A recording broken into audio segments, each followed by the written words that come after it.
I remember, Zach, one day in general practice after I moved from nephrology, I moved to general practice because I was getting frustrated with how super specialized I thought things were becoming. I thought, I don't want to spend my whole career just looking at kidneys. I want to see everything. I want to see how everything relates to one another.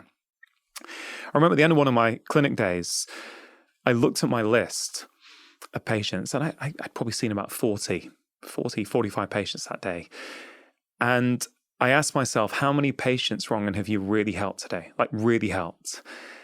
And hand on heart, I can only say I'd really helped 20% of them. The other 80%, I thought, sure, I've done something. I was polite. I listened to someone. I may have sent them for a test. I may have given them a drug that was going to mask their symptom, but I knew they'd be back. I thought, I'm not really helping them understand what's going on. I don't really know what's going on. I can't practice like this for the next 40 years. And something like a headache is a prime example where we give pills to get rid of the headache. And sure, that can have use, right? But it's a two-part equation for me. It's saying when that patient comes in, it's like, listen, I understand that this is debilitating you. I understand it's really difficult. Here's some options here. Like, you've got a severe migraine. Okay, this medication, it's definitely going to help you, or I think it may help you with your migraine, but it's not going to help us understand what caused it in the first place. Would you like me to help you understand what might be causing it? We don't have that second part of the conversation. So a lot of people think, oh, I've got migraines. I therefore need migraine pills. I need to carry them in my handbag. I need them, when I go on holiday, I need to keep them with me in case I get a migraine.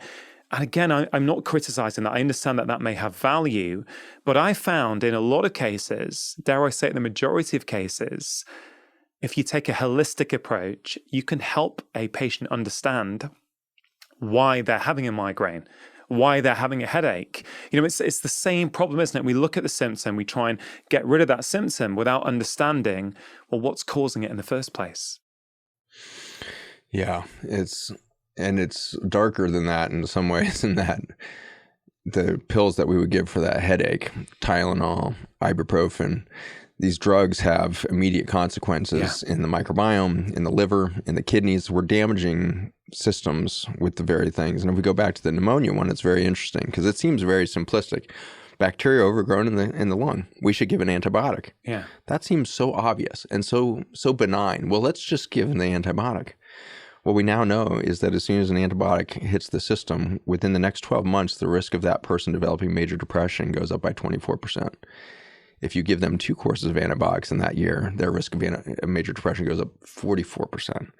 And so here we are treating pneumonia or a urinary tract infection or a sinus infection, and what we're really doing is undermining the entire metabolic capacity of their gut-brain axis, and we are predisposing that person to a loss of sense of self-identity. And they develop that deep major depression, this disconnect from self, because self is not a single species. Self is the description of your relationship to nature, the nature within you. And so when we give an antibiotic, or we give ibuprofen, is a scary one. So ibuprofen, long before it goes to damage a kidney, one of the first things it does is damage the tight junctions in the gut lining. And the tight junctions look like Velcro. They hold billions of cells together, called epithelial cells, to create this boundary event between the bacteria and your immune system. And that boundary is literally your cellular sense of self-identity. So we give ibuprofen and we destroy all of the Velcro in a moment. And hours after your headache goes away, your gut is leaking information into your immune system, and you have now lost your cellular sense of self-identity. And if you stay on that ibuprofen chronically, because you get a migraine every two times a week, and you're on these high doses of ibuprofen for 2-3 days at a time, suddenly your sense of self-identity is disappearing at the cellular level, and you start to get dysfunction between the immune system and the bacteria, fungi, protozoa, and so you start to get infections. And so this vicious cycle between undermining the gut-brain barrier and your true sense of self-identity is pretty dark. And to realize that our brain is really the result of all of this communication from the bacteria and fungi rather than some human event is a startling new science. One study recently was looking at children that were given a couple days of diflucan, which is a potent, anti-parasite kind of treatment. antifungal as well. And so you give this antifungal treatment of diflucan, and the brain volume of that child will shrink by 10% over the next week or two. And so nobody thought of that for 40 years of antifungals, because we thought that fungi were bad for humans, because we thought that life was a competition for space. We thought we need to met out this space to be human. We need to push back all the bacteria, viruses, fungi. We need to clear cut the forest so that we can be a healthy human in the midst of this vast, competition of life. To find out that the fungi are somehow dictating our brain volume is trippy. And what we find out, of course, is that the bacteria that are living in the bacteria, fungi, and protozoa that live on the surface of your gut are actually directly communicating with your brain through afferent nerves. And so these afferent nerves that have been recently imaged are reaching past the boundary of your gut lining out into the milieu of bacteria, fungi, and the rest, and getting direct information from specific species of bacteria and fungi. They've isolated some of these species. It's pretty fascinating. If you lose this species of bacteria, you get prone to generalized anxiety disorder.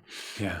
And so it's very beautiful to understand that the information that's going to make this brain really high functioning, vibrant, source of creativity, source of potential new experience is largely being dictated by the fingers on the keyboard.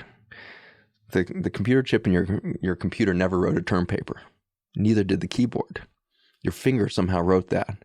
If you look at the human body, the brain never wrote a term paper.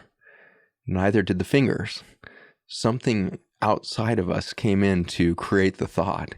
And the fingers on the keyboard of your brain look to be the bacteria, fungi, protozoa that are within you.